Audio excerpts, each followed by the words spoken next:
September 17పై పార్టీలో తలోమాట. Parade గ్రౌండ్స్లో కేంద్ర ప్రభుత్వ ఆధ్వర్యంలో విమోచన దినోత్సవం, రాష్ట్ర ప్రభుత్వ ఆధ్వర్యంలో ప్రజాపాలన దినోత్సవం. ఇలాంటి టాప్ 9 న్యూస్ ముందుగా చూద్దాం. నిజాం పాలనలో హైదరాబాద్ సంస్థానంలో అనేక దారుణాలు జరిగాయన్నారు ప్రధాని మోదీ. నిజాం పాలన నుంచి హైదరాబాద్ని విముక్తి చేసిన ఘనత సర్దార్ పటేల్కే దక్కుతుందన్నారు. పటేల్కు నివాళిగా సెప్టెంబర్ 17న హైదరాబాద్ లిబరేషన్ డేని ఘనంగా నిర్వహిస్తున్నామన్నారు. ప్రజలే రాసుకున్న పోరాట చరిత్ర మనదన్నారు CM Revanth Reddy. Public gardens లో నిర్వహించిన ప్రజాపాలన దినోత్సవంలో జాతీయ జెండాను ఆవిష్కరించి ప్రసంగించారు. కృష్ణా గోదావరి నదీ జలాలపై రాజీ పడేది లేదన్నారు. హైదరాబాద్ నగరాన్ని గేట్వే ఆఫ్ వరల్డ్ గా తీర్చిదిద్దుతామని చెప్పారు. తెలంగాణ బీజేపీ ఆధ్వర్యంలో విమోచన దినోత్సవం జరిగింది. సికింద్రాబాద్ పరేడ్ గ్రౌండ్స్ లో సంబరాలకు రక్షణ మంత్రి రాజ్నాథ్ సింగ్, కేంద్ర మంత్రులు గజేంద్ర సింగ్ షెకావత్, కిషన్ రెడ్డి, బండి సంజయ్ హాజరయ్యారు. ఆర్మీ కవాతు, సాంస్కృతిక నృత్యాలు ఆకట్టుకున్నాయి. తెలంగాణకు ఎంతో ముఖ్యమైన విమోచన దినోత్సవాన్ని అధికారికంగా నిర్వహిస్తున్నామన్నారు రక్షణ మంత్రి రాజ్నాథ్ సింగ్. భారత్ని దక్షిణాదితో ఏకం చేసే నగరం హైదరాబాద్ అన్నారు. ఉక్కు మనిషి వల్లభాయ్ పటేల్ హైదరాబాద్కి విముక్తి కల్పించి భారత్లో ఏకం చేశారని చెప్పారు. ఎంఐఎం పార్టీకి భయపడి వాస్తవాల్ని తొక్కిపెడుతున్నారన్నారు కేంద్ర మంత్రి కిషన్ రెడ్డి. ఓట్ల కోసం ఎంఐఎం పార్టీకి భయపడి చరిత్రను వక్రీకరించి అనేక పేర్లు పెడుతున్నారని మండిపడ్డారు. తెలంగాణ ప్రజలు తప్పకుండా వారికి బుద్ధి చెబుతారన్నారు. రాజకీయ లబ్ధి కోసం బీజేపీ విమోచనం పేరిట డ్రామాలాడుతోందంటున్నారు టీపీసీసీ చీఫ్ మహేష్ గౌడ్. హైదరాబాద్లో విలీనమైన గుజరాత్, జునాగఢ్ గురించి బీజేపీ నేతలు ఎందుకు మాట్లాడటం లేదని ప్రశ్నించారు. పహల్గాంలో ఉగ్రదాడి మోదీ, అమిత్ షా వైఫల్యమే అంటున్నారు. తెలంగాణ భవన్లో జాతీయ సమైక్యత దినోత్సవం ఘనంగా జరిగింది.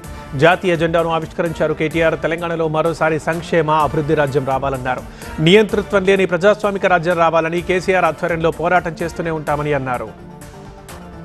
జాగృతి ఆఫీసులో జాతీయ జెండా ఆవిష్కరించారు ఎమ్మెల్సీ కవిత. సెప్టెంబర్ 17 ఖచ్చితంగా తెలంగాణ విలీన దినోత్సవమే అన్నారు. చరిత్రను వక్రీకరిస్తూ ఫెడరల్ స్ఫూర్తికి విరుద్ధంగా బీజేపీ వ్యవహరిస్తోందన్నారు. తెలంగాణ వ్యాప్తంగా ప్రజాపాలన దినోత్సవం ఘనంగా జరిగింది. అన్ని జిల్లా కేంద్రాల్లో మంత్రులు జాతీయ జెండాను ఆవిష్కరించారు, గౌరవ వందనం స్వీకరించారు. పల్లె పట్టణం తేడా లేకుండా ప్రభుత్వం ఆధ్వర్యంలో వేడుకలు జరిగాయి. మహిళల ఆరోగ్యానికి సీఎం చిట్కాలు. మున్సిపల్ ఎన్నికలకు సిద్ధమన్న మంత్రి నారాయణ. అసెంబ్లీకి రావాలని వైసీపీ ఎమ్మెల్యేల్ని కోరిన స్పీకర్. ఈ వార్తల్ని ఏపీ టాప్ 9లో చూద్దాం. మహిళల ఆరోగ్యం ప్రభుత్వ తొలి ప్రాధాన్యమన్నారు ఏపీ సీఎం చంద్రబాబు. విశాఖలో స్వస్థ నారీ సశక్త పరివార్ అభియాన్లో మాట్లాడారు. వంటలో ఉప్పు, పంచదార, ఆయిల్ వాడకం తగ్గించాలని సూచించారు. సంజీవని పేరుతో సరికొత్త పథకానికి శ్రీకారం చుట్టినట్లు చెప్పారు. ఈ పథకంలో కార్పొరేట్లను భాగస్వామ్యం చేస్తున్నట్లు చెప్పారు. ఏపీలో మున్సిపల్ ఎన్నికల నిర్వహణకి ప్రభుత్వం రెడీగా ఉందన్నారు మంత్రి నారాయణ. కొన్ని గ్రామాల్ని మున్సిపాలిటీలో చేర్చే అంశంపై ఇబ్బందులు ఉన్నాయన్నారు. ప్రజల అభిప్రాయం ప్రకారమే విలీనంపై ముందుకు వెళ్తామని స్పష్టం చేశారు మంత్రి. రేపటి నుంచి జరిగే వర్షాకాల అసెంబ్లీ సమావేశాలపై ఉన్నత స్థాయిలో సమీక్షించారు స్పీకర్ అయ్యన్న పాత్రుడు. వైసీపీ ఎమ్మెల్యేలు సమావేశాలకు హాజరు కావాలని మరోసారి కోరారు. ప్రాంతీయ సమస్యల పరిష్కారానికి వచ్చిన అవకాశాన్ని వాడుకోవాలన్నారు. అసెంబ్లీలో అన్ని అంశాలపై చర్చించేందుకు సిద్ధంగా ఉన్నామన్నారు మంత్రి సవిత. వైసీపీ ఎమ్మెల్యేలకు ఖచ్చితంగా మైకిస్తామని తెలిపారు. తన ఫోటోని వైసీపీ నేతలు మార్ఫింగ్ చేశారని, సచివాలయ భవనాలపై తప్పుడు ప్రచారం చేస్తున్నారని మండిపడ్డారు. బీజేపీ ఎమ్మెల్యే సుజనా చౌదరి కీలక వ్యాఖ్యలు చేశారు. కొందరు చందాలు వసూలు చేస్తున్నట్లు తన దృష్టికి వచ్చిందన్నారు. ఉత్సవాలు, సమావేశాల పేరుతో ప్రజల నుంచి చందాలు వసూలు చేయొద్దని కోరారు. తనకు ఫిర్యాదు చేయాలని సూచించారు. ఎన్టీఆర్ జిల్లా ఇబ్రహీంపట్నం మరో ఉద్దానంలా మారిందంటున్నారు మాజీ మంత్రి జోగి రమేష్. థర్మల్ ప్లాంట్తో లారీ ఓనర్లు కిడ్నీ వ్యాధులతో ఇబ్బందులు పడుతున్నారన్నారు. నీరు, గాలి కలుషితంగా మారాయని, వీటీపీఎస్లో బూడిద టెండర్ల రద్దుకి డిమాండ్ చేశారు. శాంతి చర్చలకు వస్తామన్న మావోయిస్టుల నిర్ణయాన్ని స్వాగతించారు సిపిఐ నేత నారాయణ. నక్సలైట్లతో కేంద్రం చర్చలు జరపాలని కోరారు. ఏపీ సర్కార్ పీపీపీ పద్ధతిలో మెడికల్ కాలేజీల్ని అప్పగిస్తే ప్రజలకు ఉపయోగం లేదన్నారు. మెడికల్ కాలేజీని ప్రభుత్వమే నిర్మించాలని సూచించారు నారాయణ. ఏపీలో మెడికల్ కాలేజీల ప్రైవేటీకరణ దుర్మార్గమన్నారు ఉరవకొండ మాజీ ఎమ్మెల్యే విశ్వేశ్వర్రెడ్డి. పేదలకు వైద్యాన్ని దూరం చేస్తున్న చంద్రబాబు చరిత్రహీనుడిగా మిగిలిపోతారన్నారు. కాలేజీల ప్రైవేటీకరణ వెనుక స్కామ్ ఉందని ఆరోపించారు. విజయవాడ ఉత్సవాన్ని అడ్డుకునేందుకు వైసీపీ నేతలు కుట్రలు చేశారన్నారు ఎంపీ కేశినేని శివనాథ్. దుర్గమ్మ ముందు వారి కుట్రలు సాగలేదన్నారు. 55 రోజుల కోసం దేవాదాయ భూముల్ని ప్రభుత్వం 44 లక్షలకు అద్దెకు తీసుకున్నట్లు చెప్పారు. విద్యా విధానంపై సీఎం సమీక్ష. ఫిరాయింపు ఎమ్మెల్యేలపై స్పీకర్దే తుది నిర్ణయం అన్న శ్రీధర్ బాబు. ఎల్ఎన్టీని రేవంత్ బెదిరించారంటున్న కేటీఆర్. ఇలాంటి వార్తల్ని తెలంగాణ టాప్ 9లో చూద్దాం. విద్యా విధానం భాష జ్ఞానం నైపుణ్యం క్రీడల మేళవింపుతో ఉండాలన్నారు సీఎం రేవంత్. తెలంగాణ విద్యా విధానం దేశానికే దిక్సూచిలా ఉండాలన్నారు. విద్యారంగ సమూల ప్రక్షాళనే ప్రభుత్వ లక్ష్యమన్నారు. సిలబస్ వనరుల సమీకరణ అమలుపై స్పష్టత అవసరమని, విద్యా విధానంపై జరిగిన సమీక్షలో ఈ నిర్మూలన పేదరిక నిర్మూలన సాధ్యమని అన్నారు రేవంత్. ఫిరాయింపు ఎమ్మెల్యేల విషయం స్పీకర్ పరిధిలో ఉందన్నారు మంత్రి శ్రీధర్ బాబు. త్వరలోనే నిర్ణయం ఉంటుందన్నారు. గ్రూప్ 1 ఎగ్జామ్స్ పై విపక్షాల విమర్శలు సరికాదన్నారు. విద్యార్థుల భవిష్యత్తుతో చెలగాటమాడొద్దన్నారు. గ్రూప్ 1 అంశంలో సింగిల్ జడ్జి తీర్పుపై హైకోర్టు డివిజన్ బెంచ్కు వెళ్లామన్నారు. సీఎం రేవంత్ బెదిరింపులతోనే హైదరాబాద్ మెట్రో రైలు ప్రాజెక్టు నుంచి ఎల్ఎన్టీ తప్పుకుంటోందంటున్నారు కేటీఆర్. ముడుపుల కోసం వేధింపులు భరించలేక రాష్ట్రం నుంచి వెళ్లిపోతోందన్నారు. త్వరలోనే ఎంఆర్ కంపెనీలో 26% ప్రభుత్వ వాటాని అమ్మేందుకు రెడీ అయ్యారన్నారు. కంపెనీలపై కేసుల్ని అడ్డుపెట్టుకుని సెటిల్మెంట్లు చేస్తున్నారన్నారు కేటీఆర్. కేటీఆర్ మాటలకు బేస్ లేదు, బేసిక్ లేదంటున్నారు కాంగ్రెస్ ఎంపీ చామల కిరణ్. కాంగ్రెస్ పై బురద జల్లడమే పనిగా పెట్టుకున్నారన్నారు. ఎల్ఎన్టీ నష్టానికి 10 ఏళ్లు అధికారంలో బీఆర్ఎస్ఏ కారణమన్నారు. విద్యా సంస్థలకు ఫీజు బకాయిలకు కారణం బీఆర్ఎస్ కాదా అంటూ నిలదీశారు. గ్రూప్ 1 ఉద్యోగాలపై కేటీఆర్ ఆరోపణలు కొట్టిపారేశారు. బీఆర్ఎస్ నేతలు స్టూవర్ట్పురం బ్యాచ్లా మారారన్నారు కాంగ్రెస్ ఎమ్మెల్యే నాయిని రాజేందర్ రెడ్డి. 10 ఏళ్ల పాలనలో కమిషన్లు కబ్జాలు తప్ప ఏం చేశారంటూ నిలదీశారు. దమ్ముంటే నాటి డిప్యూటీ సీఎం రాజయ్యను ఎందుకు బర్తరఫ్ చేశారో చెప్పాలంటూ డిమాండ్ చేశారు. బీఆర్ఎస్ నేతల్ని గోకుడు గీకుడు బ్యాచ్తో పోల్చారు నాయిని. విద్యార్థుల పట్ల తమ ప్రభుత్వం తల్లి ప్రేమతో వ్యవహరిస్తోందంటున్నారు మంత్రి తుమ్మల నాగేశ్వరరావు. భద్రాద్రి కొత్తగూడెం జిల్లా మూకమామిడి ఏకలవ్య మోడల్ రెసిడెన్షియల్ స్కూల్కి వెళ్లిన మంత్రి భోజనం నాణ్యత, ప్రమాణాలు, స్కూల్లో మౌలిక సదుపాయాలు పరిశీలించారు. విద్యార్థులతో కలిసి సహపంక్తి భోజనం చేశారు. జూబ్లీహిల్స్ ఉప ఎన్నిక అభ్యర్థిగా బరిలో ఉంటానన్నారు మాజీ ఎంపీ అంజన్ యాదవ్. యాదవ సామాజిక వర్గానికి సిటీలో ప్రాతినిధ్యం కోసమైనా తనకు కాంగ్రెస్ టికెట్ ఇవ్వాలన్నారు. పార్టీలో సీనియర్ నేతగా పేరుందని, గతంలో దత్తాత్రేయపై ఎంపీగా గెలిచిన విషయాన్ని గుర్తు చేశారు. తాను మంత్రి కావాలని కోరుకుంటే తప్పేంటంటున్నారు అంజన్. మావోయిస్టుల ఏరివేతకు కేంద్రం తెచ్చిన ఆపరేషన్ కగార్ని వెంటనే ఆపాలంటున్నారు సిపిఎం నేత బీవీ రాఘవులు. నక్సల్స్తో కేంద్రం చర్చలు జరపాలని, చర్చలతోనే సమస్యకు పరిష్కారమని అన్నారు. సెప్టెంబర్ 17న ఉత్సవాలు జరిపే అర్హత కాంగ్రెస్ బీజేపీకి లేదన్నారు. తెలంగాణ రాజ్యాధికార పార్టీ పేరుతో కొత్త రాజకీయ పార్టీ ప్రకటించారు ఎమ్మెల్సీ తీన్మార్ మల్లన్న. బీసీల కోసమే కొత్త పార్టీ పెట్టినట్లు చెప్పారు. అసెంబ్లీ మెట్లు ఎక్కని బీసీలను శాసనసభలో కూర్చోబెడతానన్నారు. బీసీలు ఇకపై గాంధీ భవన్, బీజేపీ ఆఫీస్, తెలంగాణ భవన్ దగ్గర బీఫామ్ కోసం వేచి చూసే రోజులకు స్వస్తి పలకాలన్నారు. ప్రజాపాలన వేడుకల్లో ప్రోటోకాల్ రచ్చ, స్కూటీపై జగ్గారెడ్డి చక్కర్లు, భూమనకు నోటీసులు ఇలాంటి టాప్ 9 పల్లె వార్తల్ని ఇప్పుడు చూద్దాం. సిఆర్డీఏకు అసైన్డ్ భూములు ఇచ్చిన రైతులకు తీపి కబురు చెప్పింది ప్రభుత్వం. రిటర్నబుల్ ప్లాట్లు అసైన్డ్ భూములు కావడంతో ఇన్నాళ్లు రైతులు అమ్ముకోలేకపోయారు. అసైన్డ్ అన్న పదం తొలగించి పట్టా భూమిగా మారుస్తూ జీవో 187ని విడుదల చేసింది సర్కార్. రాజన్న సిరిసిల్ల ప్రజాపాలన వేడుకల్లో కలెక్టర్ సందీప్ ఝా ప్రోటోకాల్ పాటించకపోవడం దుమారం రేపింది. ప్రభుత్వం తరఫున ముఖ్య అతిథిగా వచ్చిన విప్ ఆది శ్రీనివాస్కి స్వాగతం పలకని కలెక్టర్ ఆయనకి ప్రసంగించే అవకాశం కూడా ఇవ్వలేదు. ఈ అంశంపై సీఎస్కి సీఎంఓకు ఫిర్యాదు చేశారు ఆది. ములుగు జిల్లా కలెక్టర్ కాంగ్రెస్ కార్యకర్తలా వ్యవహరిస్తున్నారంటూ కేటీఆర్ చేసిన ఆరోపణలను ఖండించారు మంత్రి సీతక్క. 900 మంది రైతులకు నష్టపరిహారం అందించిన కలెక్టర్ ఒక పార్టీకి కార్యకర్త ఎలా అవుతారంటూ ప్రశ్నించారు. కేటీఆర్ రైతు పక్షాన ఉంటారో దళారుల పక్షాన ఉంటారో వైఖరి స్పష్టం చేయాలంటూ డిమాండ్ చేశారు.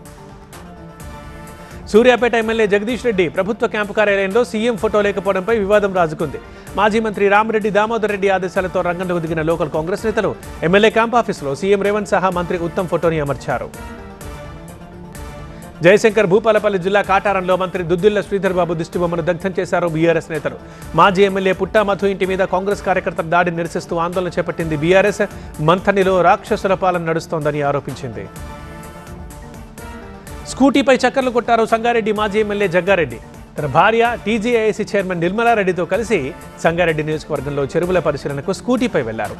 చాలా ఏళ్ల తర్వాత జగ్గారెడ్డి దంపతులు ఇద్దరు బైక్పై తిరగడాన్ని స్థానిక ప్రజలు ఆసక్తిగా చూశారు. అమరుల ఆశయ సాధన కోసం ఆఖరి శ్వాస వరకు పోరాడతామన్నారు తెలంగాణ జనసమితి అధ్యక్షుడు ప్రొఫెసర్ కోదండరాం. రంగారెడ్డి జిల్లా షాద్నగర్ పట్టణంలో నిర్మించబోతున్న అమరవీరుల స్తూప నిర్మాణానికి ఆయన భూమి పూజ చేశారు. అక్కడ జాతీయ జెండాను ఆవిష్కరించారు. వైసీపీ నేత భూమన కరుణాకర్ రెడ్డికి పోలీసులు నోటీసులు అందజేశారు. రేపు ఈస్ట్ పోలీస్ స్టేషన్లో విచారణకు రావాలని పేర్కొన్నారు. అలిపిరి దగ్గర రోడ్డు పక్కన విగ్రహంపై అనవసర వివాదం రేపారని, హిందువుల మనోభావాల్ని దెబ్బతీశారంటూ భూమనపై కేసు నమోదైంది. విజయవాడలో హోంమంత్రి వంగలపూడి అనిత సమక్షంలో పలువురు వైసీపీ నేతలు టీడీపీ గుట్టుకు చేరారు. పాయకరావుపేట నియోజకవర్గం ఎస్ రాయవరం మండలానికి చెందిన వైసీపీ నేతలు టీడీపీ కండువా కప్పుకున్నారు. నెల్లూరు జిల్లాలో ఘోర రోడ్డు ప్రమాదం, రెచ్చిపోతున్న బ్లేడ్ బ్యాచ్, ఘజియాబాద్లో ఎన్కౌంటర్, ఇలాంటి టాప్ 9 క్రైమ్ న్యూస్ ఇప్పుడు చూద్దాం. నిజామాబాద్ జిల్లా గాంధీనగర్లో కరెంట్ షాక్తో 2 యువకులు చనిపోయారు. విద్యుత్ తీగతో చేపలు పట్టే క్రమంలో ఈ ఘటన చోటు చేసుకుంది. మృతులు లక్ష్మణ్, నరసింహులుగా గుర్తించారు. విశాఖ గీతం కాలేజ్ భవనంపై నుంచి పడి ఎంబీబీఎస్ విద్యార్థి విస్మాద్ సింగ్ మరణించారు. విద్యార్థిని జలంధర్కు చెందిన వ్యక్తిగా గుర్తించారు. భవనంపై నుంచి దూకి ఆత్మహత్య చేసుకున్నట్లు పోలీసులు ప్రాథమికంగా నిర్ధారించారు. బాలీవుడ్ నటి దిశా పాట్నీ ఇంటిపై కాల్పుల ఘటనలో 2 నిందితుల్ని ఎన్కౌంటర్ చేశారు యూపీ పోలీసులు. గజియాబాద్లో జరిగిన ఎన్కౌంటర్లో 2 నిందితులు హతమయ్యారు. యూపీ ఎస్టీఎఫ్, ఢిల్లీ పోలీసులు సంయుక్తంగా ఈ ఆపరేషన్ చేపట్టారు. తమిళనాట రాజకీయ రచ్చ, ఈవీఎంలపై కేంద్ర ఎన్నికల సంఘం నిర్ణయం, ప్రధాని మోదీ జన్మదిన వేడుకలు, ఇలాంటి టాప్ 9 నేషనల్ న్యూస్ ఇప్పుడు చూద్దాం. తమిళనాట అసెంబ్లీ ఎన్నికల వేళ రాజకీయం ఊపందుకుంది. ఢిల్లీలో అన్నాడీఎంకే నేత పళనిస్వామి పర్యటన బిజీగా సాగుతోంది. అమిత్ షాతో భేటీ అయ్యారు. తాజా రాజకీయ పరిణామాలపై చర్చించారు. మరోవైపు పన్నీర్ సెల్వం విజయ్ పార్టీ వైపు అడుగులు వేస్తున్నారు. ఈవీఎంలపై కేంద్ర ఎన్నికల సంఘం కీలక నిర్ణయం తీసుకుంది. ఈవీఎంలపై ఇక నుంచి గుర్తులతో పాటు పేరుతో పాటు అభ్యర్థి కలర్ ఫోటోని కూడా ఉంచనున్నారు. అభ్యర్థుల సీరియల్ నెంబర్లు మరింత క్లియర్గా ఉంటాయని వెల్లడించింది. ఈ బీహార్ అసెంబ్లీ ఎన్నికల నుంచే కొత్త నిబంధనలు అమల్లోకి తీసుకొస్తోంది ఈవీ. ఏ కమ్యూనిటీని ఎస్టీ జాబితాలో చేర్చాలన్న కేంద్రమే నిర్ణయం తీసుకోవాలన్నారు కర్ణాటక సీఎం సిద్ధరామయ్య. రాష్ట్ర ప్రభుత్వం కేవలం సిఫార్సు మాత్రమే చేస్తుందన్నారు. కర్ణాటకలో కురుబ కమ్యూనిటీని ఎస్టీ జాబితాలో చేర్చాలన్న డిమాండ్లున్నాయి. ప్రధాని మోదీ తన 75వ జన్మదినాన్ని మధ్యప్రదేశ్లోని ధార్లో జరుపుకున్నారు. ధార్లో స్వస్థ నారీ సశక్త పరివార్ పథకానికి శ్రీకారం చుట్టారు. ఆరోగ్యంపై ప్రత్యేక దృష్టి పెట్టామంటున్నారు ప్రధాని. ప్రధానంగా మహిళలు, స్త్రీల గురించి మాట్లాడారు. కర్ణాటకలో మరోసారి దొంగలు రెచ్చిపోయారు. విజయపూర్ జిల్లాలో ఎస్బీఐ బ్యాంకులకు చొరబడ్డారు. నగలు ఎత్తికెళ్లిపోయారు. 2 కోట్ల నగదు, 15 కేజీల బంగారం ఎత్తికెళ్లినట్లు తెలుస్తోంది. మధ్యప్రదేశ్లో మొదటి ఆడ చీతా ధీరాని మరో ప్రాంతానికి తరలించారు. కూనోపాక్ నుంచి గాంధీసాగర్ వన్యప్రాణుల అభయారణ్యానికి చీతాను తరలించారు. గతంలో నమీబియా, సౌత్ ఆఫ్రికా నుంచి చీతాలను తీసుకొచ్చిన కేంద్ర ప్రభుత్వం వాటిని జాగ్రత్తగా సంరక్షిస్తోంది.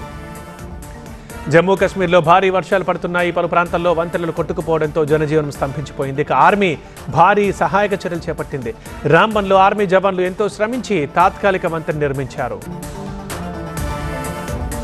నగరాల్లో ప్రధానమంత్రి జన్మదినం, హైడ్రాకి వరుస చిక్కులు, ప్రీ లాంచ్ పేరిట మరో మోసం, ఇలాంటి టాప్ 9 మెట్రో న్యూస్ ఇప్పుడు. ప్రధాని మోదీ 75వ వసంతంలోకి అడుగుపెట్టారు. ప్రధాని జన్మదినం వేళ దేశవ్యాప్తంగా శుభాకాంక్షలు వెల్లువెత్తాయి. దేశ విదేశాల నుంచి ప్రముఖులు, రాజకీయ పార్టీల నాయకులు బర్త్డే విషెస్ తెలిపారు.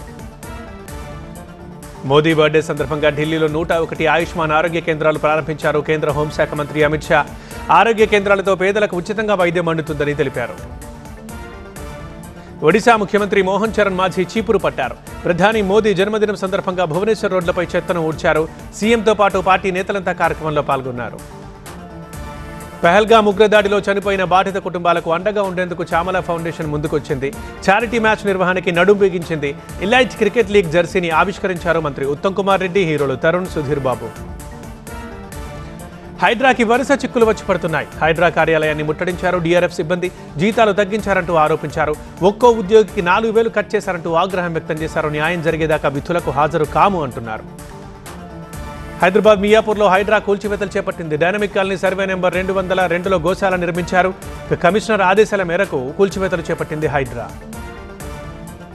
హైదరాబాద్లో ప్రీ లాంచ్ ఆఫర్లతో రియల్ ఎస్టేట్ సంస్థ మోసానికి పాల్పడింది. సరూర్ నగర్, బోడుప్పల్, 30 అన్నారంలో పలు ప్రాజెక్టుల పేరుతో కోట్లలో వసూలు చేసింది. కృతికా ఇన్ఫ్రా డెవలపర్స్ ఎండీ శ్రీకాంత్ని అరెస్ట్ చేశారు పోలీసులు. క్యాప్స్ గోల్డ్ అనుబంధ సంస్థల్లో ఐటీ సోదాలు చేపట్టింది. తెలంగాణ, ఏపీ, ముంబై, బెంగళూరులో తనిఖీలు నిర్వహించింది. క్యాప్స్ గోల్డ్ అనుబంధ సంస్థలు, చందా కుటుంబ సభ్యులు డైరెక్టర్లుగా ఉన్న పలు కంపెనీల్లో సోదాలు కొనసాగాయి. ఢిల్లీ కాలుష్యంపై కన్నెర చేసింది సుప్రీంకోర్టు. ఈ సమస్య పరిష్కారానికి అధికారులు రైతులకు శిక్ష, జరిమానా విధించాలనే కోణంలో ఎందుకు ఆలోచించట్లేదని ప్రశ్నించింది. లాభాల్లో భారత స్టాక్ మార్కెట్లు, భారత ఎగుమతులపై అమెరికా టారిఫ్ల ప్రభావం, మరింత పెరగనున్న వెండి ధర, ఇలాంటి టాప్ 9 బిజినెస్ న్యూస్ ఇప్పుడు చూద్దాం. భారత స్టాక్ మార్కెట్లు లాభాల బాట పట్టాయి. అమెరికాతో ట్రేడ్ డీల్ కుదరబోతోందన్న వార్తల నేపథ్యంలో మార్కెట్లు దూసుకెళ్లాయి. సెన్సెక్స్ 313 పాయింట్లు, నిఫ్టీ 91 పాయింట్లు లాభపడ్డాయి. అర్బన్ కంపెనీ షేర్లు అదరగొట్టాయి. ఇవాళ 57.8% ప్రీమియంతో అరంగేట్రం చేశాయి. ఒక దశలో షేరు ధర 179 వరకు వెళ్ళింది. చివరికి షేరు ధర 166 దగ్గర స్థిరపడింది. దేశ ప్రజలకు మేలు చేసేందుకే జీఎస్టీ సవరించామన్నారు కేంద్ర ఆర్థిక మంత్రి నిర్మలా సీతారామన్. జీఎస్టీ కౌన్సిల్ నిర్ణయాలు ఈ నెల 22 నుంచి అమల్లోకి వస్తాయని చెప్పారు. అమెరికా టారిఫ్లు భారత ఎగుమతులపై భారీ ప్రభావం చూపుతున్నాయి. ట్యాక్స్ల ఫలితంగా అమెరికాకు భారత ఎగుమతుల్లో తగ్గుదల కనిపిస్తోంది. ఆగస్టులో అమెరికాకు భారత ఎగుమతులు 16.3% తగ్గాయి.